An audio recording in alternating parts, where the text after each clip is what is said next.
Okay, I think it's ready. Okay, here we go. I'm going click and go live. Well, hopefully this works. Hello and welcome to Tax Chats. I'm Scott Dyring, And I am Jeff Hoops.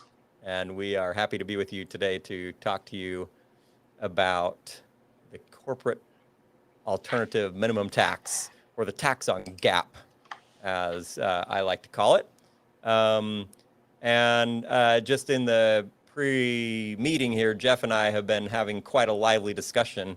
I'm not even 100% sure that we totally agree on why this is a big deal, although I think we both agree it is a big deal. So this should make for what I think will be a lively and interesting discussion. So to begin today, I want to give just a few minutes of background, which will hopefully set the stage for our discussion. And before I jump in too deep, I want to invite you to make comments or ask questions through the chat feature on YouTube Live. I'll try to monitor those, and we'll try to address those questions as they come in. So feel free to do that at any point. By way of background, there are many ways that one could think about what's happening, but here's, like, I guess, a high-level overview. The Democrats, as we've discussed recently, are trying to pass these big spending bills, and they're trying to find revenue to make it all work. And there are a few senators who are not totally on board with various aspects of the proposal. And so last time we chatted, we talked about the billionaire's tax. And like not too long after we chatted, like maybe a matter of hours, Joe Manchin, the senator from West Virginia, said, "No, I'm not on with the billionaire's tax." And shortly thereafter, a new proposal came out, which is actually sort of an old proposal, which is this alternative minimum tax based on financial accounting income. So just quickly, if you are familiar with business, you know that there are financial accounting rules which are set by the Financial Accounting Standards Board. We call them GAAP, Generally Accepted Accounting Principles. And typically we have something like revenue, we take out expenses, that gives us pre-tax income, then we have some tax expense, and we get net income. What many people are not as familiar with is there is an alternative accounting system, which is governed by the rules set by Congress and enforced by the Internal Revenue Service, codified in the Internal Revenue Code. And those rules create a different accounting system.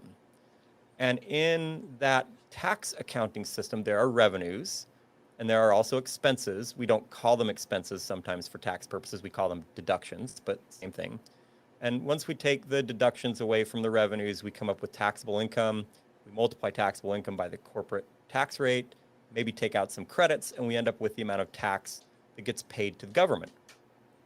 Well, it turns out that because those two systems are fundamentally trying to achieve different objectives, they end up treating revenues differently and they treat expenses differently, and therefore the earnings numbers or the income numbers are quite different often.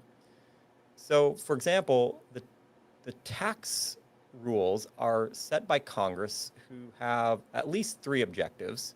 One is to raise revenue. One is to encourage or discourage behavior. So we see this in all kinds of ways. For example, we give tax breaks to companies that invest in sustainable energy or something like that. And then a third one would be the redistribution of wealth. Now, I know Jeff is going to want to chime in right now because Jeff says there's a fourth purpose, which is what, Jeff? Fourth purpose is to get politicians reelected. I mean, To you look get at a lot of things politicians. in our tax code, and you can really only explain it with that actual purpose. There are some very strange things which sometimes don't fit any of those objectives, but they do sort of fit with the let's get reelected. Okay, so that's what politicians are trying to accomplish through the tax system. In contrast, the Financial Accounting Standards Board is trying to make rules that provide financial statements that are informative to investors as they make decisions to allocate their scarce resources. Well, when we start to examine whether or not a firm has paid its fair share in taxes, what we tend to do is we take something like the amount of tax the company paid, and that comes essentially by using the tax accounting system, and we divide that number by the pre-tax income, which comes from the financial accounting system. And in many situations, this creates large discrepancies where the amount of tax appears very low compared to the pre-tax income that's reported to shareholders, or in some cases, actually, it's quite high. So some famous cases recently, you may have heard that a few years ago, Amazon earned something like 11 billion in accounting profits, but had no tax.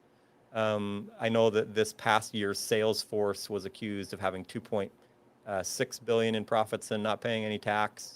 Maybe last year in the New York Times, FedEx was highlighted for having no federal tax but 5 billion of income. So this is like a common issue. And when we see these numbers that make it appear as though big companies are not paying their fair share, there is often very strong political motives for figuring out how to make them pay more. And there are two possibilities. One is change the way we account for income on the tax side, and the other is make companies pay taxes on the financial accounting side. And this proposal is essentially taking the latter approach by seeking to make at least some corporations pay taxes on their financial accounting earnings if they haven't paid enough tax when calculating their tax liability using the conventional system. Okay, so why is this a big deal? I think that Jeff and I, at some level, are uniquely suited among, not uniquely, but as tax accounting academics. A tax on financial accounting income is something that accounting tax people probably have a little more understanding of as compared to, say, a typical economist or a typical lawyer. Not that they don't understand, but we spend our lives thinking about and teaching about financial accounting and how it interacts with the tax system. And when one thinks about these two, this possibility of taxing financial accounting income, the financial accountant in me, and I think in Jeff, starts to scream, this is scary and maybe not like a great idea. And there's many reasons why that could be. I'm going to highlight one, and then I'm going to turn it to Jeff, and I'm sure he'll have lots to say. So the first thing that bothers me about imposing a tax on financial accounting income is that once a tax is attached to a number, the policymakers, Congress, will be very tempted to use their influence to determine how that number is computed. In other words, Congress might be tempted to pressure the Financial Accounting Standards Board to adopt certain policies with regard to recognition of revenue or recognition of expenses to make sure that they get the outcome that they desire, that Congress gets the outcome it desires. But financial accounting is set with an alternative purpose, which is to provide information to investors.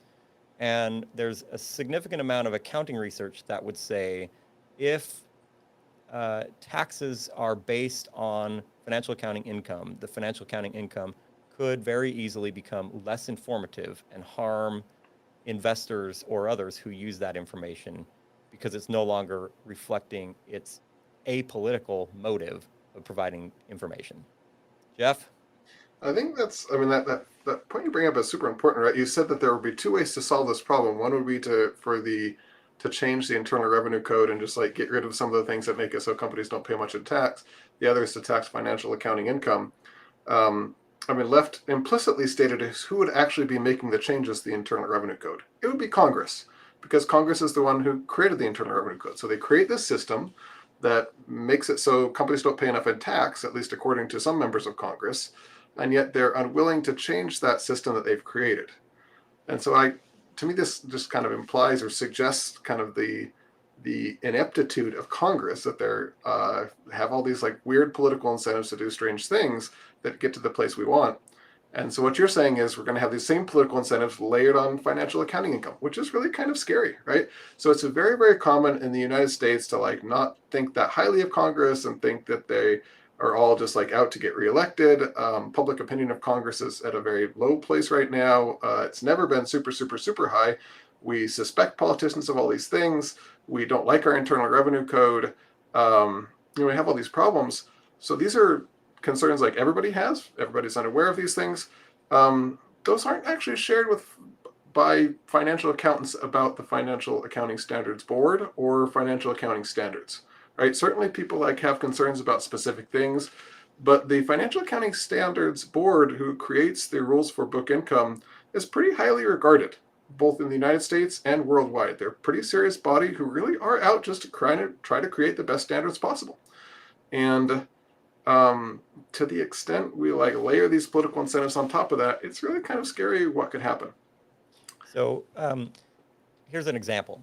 If you don't like that FedEx paid zero in tax on $5 billion of income, if you dig into their financial statements, you realize that what happened was they took off accelerated depreciation deductions, which of course Congress allowed them to do by passing standards that give accelerated depreciation. But not allowed them to do, encourage them to do. Encourage Congress like passes this law that says, we have an idea. We'll let you take more depreciation so you invest more, and that's going to like help things. And so then when they do that, and then invest say, we take it back. We don't want you to do that anymore. We're going to tax it now because I guess we changed our minds or something. So one simple solution to that would be repeal the accelerated depreciation deductions, right? Yep. Okay, and if you're Amazon and you have 11 billion and it's in income and pay no tax because you have a lot of tax deductions based on the restricted stock that you grant to your employees, you could clearly change the way that deductions are given for restricted stock grants. That could easily be done. But instead of doing that, we're going to tax financial accounting income. Well, when you say it could easily be done, I mean, that's false, actually. It can't easily be done, which is the guy to the problem. It can't easily politically be done. It would be easy technically to do. It's quite hard politically, and so this is part of what I think frustrates financial accountants. Of this is we're not necessarily that political beings. Like we are into debits and credits and tax numbers, and so to force a political change to the system because it's like politically difficult to do something, I think frustrates us a little bit. I think the second thing, the Amazon case that you mentioned, is because of the difference in financial accounting for stock-related compensation, right? I think that's a super fascinating case because that's one of the most important cases in which Congress already has meddled with the Financial Accounting Standards Board. So I mean, you can tell me if you agree with this or not, but had Congress not meddled with the FASB, Amazon would be paying way more in tax as a percentage of their financial accounting income. It's Congress that created that like discrepancy between the tax they pay and their financial accounting income because of their previous political meddling. No, I guess I'm not 100% sure what you're referring to. So the Financial Accounting Standards Board has tried to revise the way we book for financial accounting purposes stock-based compensation, and they haven't been allowed to do it several times by Congress. Yeah, that's so it is true. And in fact, there's a very interesting history related to stock-based compensation accounting, because if you go back even further, like into say the 80s and 90s, the accounting expense was even less than it currently is. And it has become, you take more expense now than you used to. But still not all the expense that the economics would dictate. And the reason why it's not as much as the economics would dictate is because every time the FASB tries to do it, Congress steps in and says, you can't do that. It's like we've had a preview to what could happen if you let Congress's foot in the door of the FASB. Just doesn't seem like it's going to be a good thing. Yeah, well, and another interesting thing, I'll just tell this story real quick. So during the campaign, Elizabeth Warren made a proposal to tax financial accounting income, and I wrote an op-ed, which is in the Wall Street Journal, and Jeff wrote an op-ed, which was on the Hill. And also Jeff has testified before Congress and written in various places about this issue. And one of the predictions that we made was, politicians might start fiddling around with financial accounting. And sure enough, like 3 months later or something like that, 11 senators, Elizabeth Warren among them, and Bernie Sanders wrote a letter to the Financial Accounting Standards Board urging the adoption of a specific policy that they believed would aid in tax enforcement, which of course it's okay. You can obviously ask FASB to do whatever you want, but that objective of tax enforcement is something that really should not be what financial accounting standards are all about. Financial accounting standards should be about providing information to investors. And if you want something to help with tax enforcement, you can get the Internal Revenue Service to have the power to collect that information, which would help in enforcement. So, Yeah, so that was kind of an interesting example. So that was something that Scott and I and another colleague, Andrew Belknap, actually wrote a little like letter to the FASB saying we should like be careful about that. And when I was talking with colleagues about it, they would say like, "Why are you writing this letter? It's so self-evidently true that like the FASB shouldn't be doing these things. Why have you been wasting your time with this?" And I said, "Well, it's not self-evidently true to the 11 senators who are asking FASB to do it. And in the end, like Congress could have some power over the FASB in a more of a way than just like writing nice letters." Yeah, and what's interesting is in our letter, we didn't argue for or against the adoption of the standard. We basically just said to FASB, don't adopt standards using the objective of tax enforcement as the basis. Adopt standards because they provide better information to users of financial statements.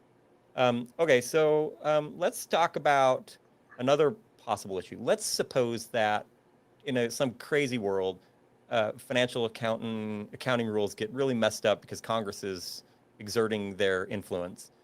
Another negative or concerning ramification would be that investors will still demand information, which could lead to an increase in the use of pro forma reporting, which is already a controversial practice in the financial accounting world. Pro forma meaning let's report some income number which is not following the rules of GAAP but has some adjustments, and you can imagine that might possibly increase. So that's like another ramification. Yeah, All right. I was going to ask you, Jeff, if you want to comment on that, please do. But I also want you to talk to me or talk to everybody here that's listening a little bit about the history of this, because I know you've thought about that and it's quite fascinating, the history of the tax on GAAP. Well, so I mean, for a long time we've been upset when we don't see companies paying enough in tax. And I phrase that in a very specific way, saying we don't think they're paying enough in tax because, I mean, it's a complicated thing, right? The tax code taxes taxable income. And if companies have taxable income, they'll pay tax on it. And we seem to get really kind of upset by the fact that a very large, successful looking company might not actually have taxable income because of the way we've written the tax code. So there's been a whole bunch of different things we've done this. I mean, we had the corporate AMT, so it's a corporate alternative minimum tax, which instead of the approach we're taking right now, it basically said we have the tax number that we don't like apparently because it's not like collecting enough in taxes. So we're going to take out a few of these things and then have this adjusted taxable income number, and we're going to tax that. So we did that for a long time. Actually, in the late 80s, kind of a very important piece to this story as far as the current proposal is that part of the corporate AMT was to adjust in ways that were related to book income. So it was basically an indirect way of taxing book income. And I mean, the thinking back then again was, we have this number, it's an alternative way to account profits. Maybe we should just tax it. We're going to use it as part of the alternative minimum tax base. And it didn't work out well, right? So we had that in place for a couple of years. It got taken out of the law. And we have actually, what financial accountants know about the ramifications of taxing book income are from that, like a little historical episode, right? We have empirical evidence that firms did manage their income as a result of that. So this is something Scott alluded to a little bit before, but to elaborate a little bit more, what do we mean by that? We mean, well, for financial accounting purposes, companies want to have high income in general, especially like to beat thresholds, to beat earnings targets, those kind of things. They want to have low taxable income. And so when you tax book income, the companies are going to say, well, okay, we have the ability to make financial accounting decisions to lower our financial accounting income. We're going to manage earnings to pay less in income, to pay less in taxes. And we know that they did that in the late 80s as a result of this previous version of the law. Now, something that's very different now versus then is back then, presumably they just kind of like outside investors saw that lower income. They said, well, that's like not great that the company's not doing as well. Maybe we want to sell their stock. Maybe they're not doing as well selling stuff to their customers. because companies had more limited ways of communicating to investors their actual financial accounting outcomes.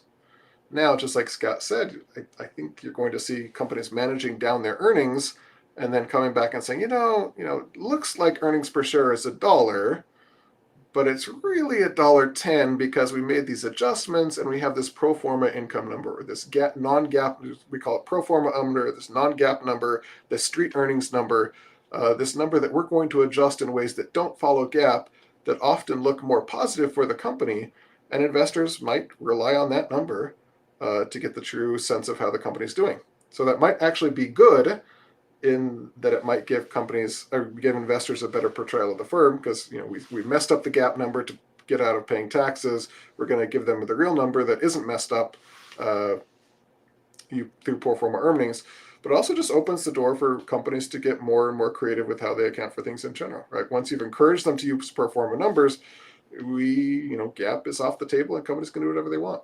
And I think that's the scary part. The reason we have GAAP and the Financial Accounting Standards Board, we create standards to help the earnings numbers and the other financial statements be comparable, be reliable, and all of these characteristics that we desire. And with pro forma numbers, there's no standard setters that is helping to enforce that type of those types of characteristics in the pro forma reports.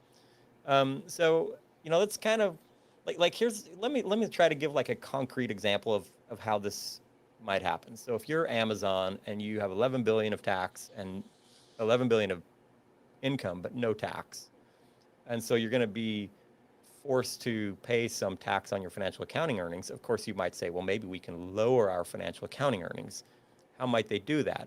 It's possible under certain circumstances to alter slightly the way that share-based compensation is given so that it's treated like a debt instrument. And when that happens, you can mark to market the expenses that you record, which essentially would take Amazon's 11 billion of income and reduce it significantly, possibly even down to close to zero. But of course, Amazon would be the first company on the planet to say, oh, well, the reason this happened is because we treated this share-based compensation as an expense, but really it's not. So here's our income before share-based compensation. Or if you're FedEx, what you would do is you would say, well, we use this really long depreciation rate, long depreciation life for our airplanes. For financial accounting purposes, let's start making that shorter, but then we'll just report an EBITDA number, earnings before depreciation. And we'll say, look, depreciation is a non-cash charge. It doesn't really matter for your wealth as a shareholder. So ignore that number and let's move forward. And with like 100% probability, that type of stuff would happen. It's already happening. It would just potentially become worse. And the reason it's concerning is because it's not governed by any kind of regulator. Yeah. I think one thing, we talked about some of these negative consequences of this. I think one thing that we should talk about, Scott, is the alternative to this. Well, one alternative to this, and actually why we got here in this particular kind of economic proposal planning in the last few weeks, is we got here because the Democrats wanted to increase the corporate tax rate, but there was a particular senator who wasn't willing to do it. So she said, look, we don't want to increase corporate tax rate. How can we still get more money out of corporations to be able to pay for all the spending we want to do? And so they came up with this plan. So how would we think about just increasing the corporate tax rate from 21% up to some other higher number as opposed to this? What do you think about that? Yeah, well, so really the question is how to raise revenue from corporations, I think is what you're asking. And Correct.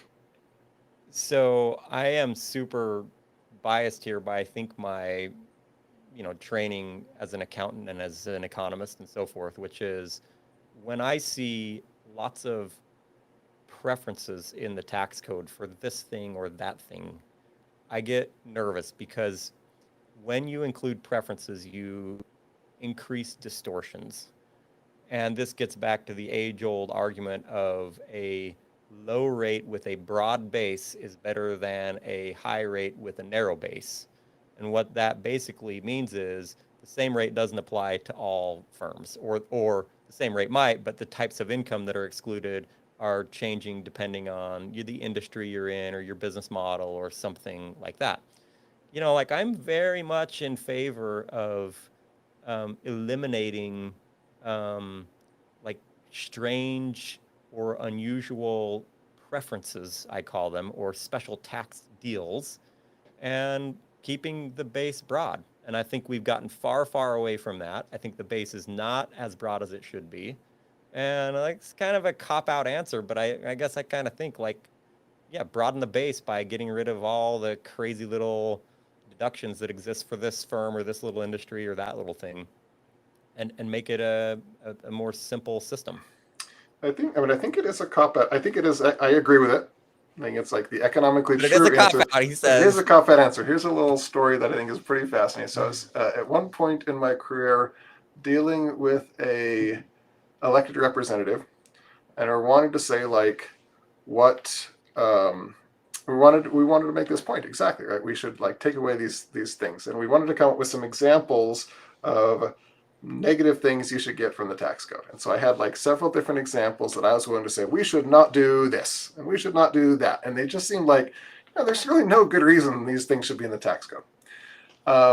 And the person I was dealing with, we basically just took out that paragraph because in there were many taxpayers that this person cared about that were benefit from this proposal, benefit from this thing, benefit from this thing. And it's not that any of those things had a huge economic rationale. It's not that this politician like put those things in the tax code. They've been in there for like decades, but taking them out would affect their constituents, right? So it like you have to layer on the politics and realize the answer just like, oh, let's just like take out the preferences. Every preference that you add, like somebody gets richer because of that, some company gets richer because of that, and they're going to fight really hard if you want to take it away from them. Okay, so you needed to ask your question differently. You needed to ask, what can be done that is politically viable to increase more tax or raise more tax from Yeah. corporations? So, well, actually, what I ask is how do you think about taxing book income versus just increasing the corporate tax rate, which I think is the much more politically Ah, viable situation, but which does hit a different set of firms. yeah. I mean, to me, what's really the difference? You're raising the tax rate. You're just doing it in a more sneaky way in some ways, and you're not doing it for everybody. You're only doing it for these sort of super rich companies, right? Like, And if what your objective is to tax the 50 most profitable companies a little more, I mean, politically, you might be able to say, okay, we're going to have a progressive rate, which is 21% up until you have a billion in profit, and then it's 25%. But the interesting thing is that wouldn't even affect these companies because they're reporting zero in taxable income. So the the real problem is the key, base, not the rate. the So problem is the it's base. It's not the rate. well, That is so the again, problem. it depends on what problem you're talking about. Is the problem is that like we get real upset in our heart or our soul or whatever part of us gets upset when we see these companies not paying enough in tax. In that case, it's the base. But if the problem is we just need more money because like we want to spend a lot of money, then the problem is both the base and the rate. We could collect more rate from the base we currently have and get more revenue. Yeah. And I actually kind of really quite disagree with something you just said. You said something like, if we just raise the corporate rate versus tax book income, it's kind of the same thing, but like a little sneakier. I think the sneakier part is super important. I think we need to have like a transparent tax code that doesn't like go in through the back door. But like all of the problems we talked about for the first 25 minutes of this program wouldn't be problems if we just increased the corporate tax rate, right? Yeah. So the Yeah. degradation of the reliability of corporate profit of financial accounting income because of like the FASB's political incentives, because companies would manage earnings, those wouldn't happen if you just increase the corporate tax rate. I mean, to me, if you increase the corporate tax rate, like the higher it gets, the more distortionary it is, but it's very linear. It's just like it's a little more distortionary. If you go from 21 to 25%, it'd be like a little tiny bit worse, but the world's not going to end, right? We've had it at 35%. The world was like, okay, it gets better as far as like distortion. The lower it gets a little worse the higher it goes. But if you open up this new thing, it's a fundamentally different tax with a fundamentally new different set of incentives that I think would be quite detrimental. Yeah, I agree with what you said there. And it is kind of amazing to think about what's really underlying here, the motivation here. It is sort of motivated in part by this desire to have enough revenue to offset the expenditures in the bill. But it's clearly also motivated by a different objective, which is this idea that there are people or companies or whatever you want to call them that have a whole bunch and are not paying. And that's many of these progressive Democrats have campaigned very fervently on the idea of taxing the rich. The big corporations are getting away with sort of unfair advantages. And that second objective of kind of redistribution of wealth, or, you know, dealing with inequities in income or wealth in our society, clearly seem to be at play here. And then I do think there's the other objective, which is just what's going to look good for me. And I think if you are Elizabeth Warren, or if you're Bernie Sanders, or if you're some of the more progressive Democrats, the idea that you can impose a higher tax on a company that has a very high income is super appealing to your base. And I think that's a huge part of the motivation, but it's probably not the economically most efficient way to get the revenue needed.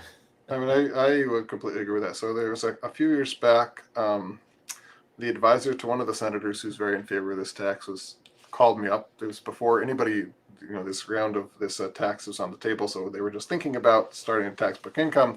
They called me and asked me what I thought about this. I said, I don't think it's a good idea. And in this long conversation that I had with this person, I actually asked, so why do you want to do this? Do you really think this is the best way to raise revenue? And the person started out by saying, "Oh yes, this is like a great way to raise revenue, and we want to like provide all these goods and services that the government currently isn't, so we need more revenue." And then they ended up by saying and my boss, this politician who I won't name, my boss, when they're campaigning, people really like when they talk about this.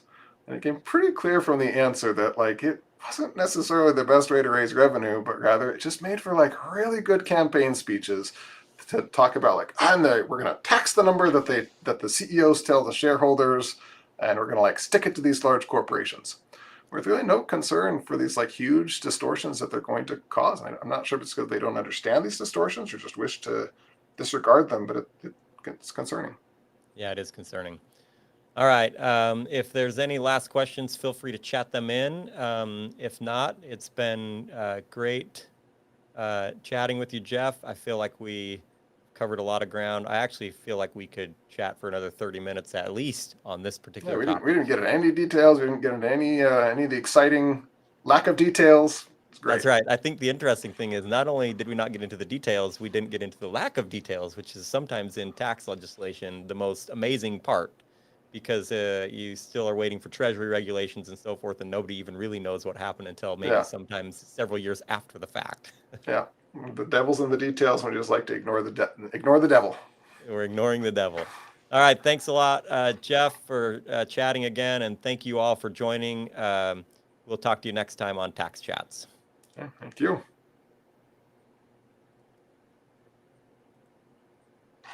Okay. The stream is over.